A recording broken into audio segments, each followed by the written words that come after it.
लोगों को विभाजित करने वाला सनातन निश्चित रूप से समाप्त होना चाहिए। ये स्टेटमेंट है आपका तमिलनाडु का पूर्वतन मुख्यमंत्री M.K. स्टालिन साहब की बेटे उदयनिधि स्टालिन की। ठीक है। और चौंकाने वाली बात यहाँ पर ये है कि ये ऐसा बोल रहा है, अलग बात है ये। ठीक है। वहाँ के नई बनी CM साहब तलापति विजय, ठीक है, वो उस पर ताली मार रहे हैं।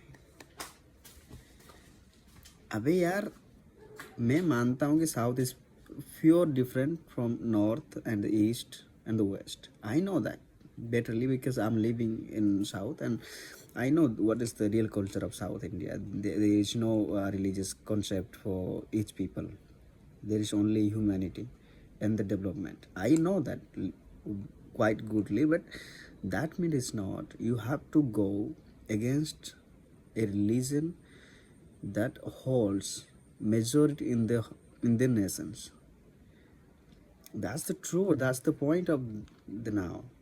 उदयनिधि स्टालिन खुद को क्या समझकर बोल रहे पता नहीं है ना। तो वो अब किस पदवी पर है, वो विपक्ष के चेहरे पर है। इससे पहले भी जब वो सत्ता पर थे, उसके पापा और वो, तब भी उनका ये स्टेटमेंट था।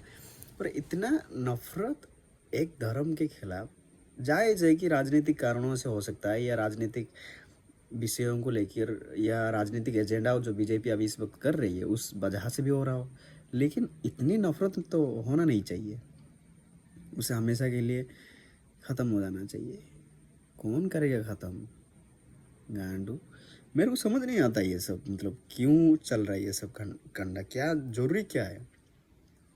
आपको आपके मतलब जो पिताजी है वो एक स्टेट की CM थे एक समय पर। आपके स्टेट में 80% 70% जो लोग हैं वो हिंदुइज्म से बिलोंग करते हैं। आप पार्टी का बयान क्या रहेगा वो मैटर नहीं करता है, लेकिन रिलीजियस बोलने से यही समझाता है ना। हिंदू धर्म बोलने से हम हिंदू धर्म का एज रिलीजियस मानते हैं। We are not believing that the Hindu dharma is a caste. That's not a caste, that's a religious, that's a religion to us. We belong from the Hindu Dharma. Our family, our dignity, our generations, that all comes from this religion. We all belong from the Hindu.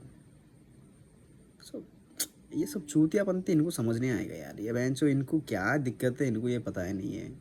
At least राजनीतिक कारणों से आप BJP को आप खुलेआम target कर सकते हैं, बीजेपी की आलोचना आप कर सकते हैं, लोगों को आप अपील कर सकते हैं कि बीजेपी का एजेंडा ये वो कुछ भी कुछ है।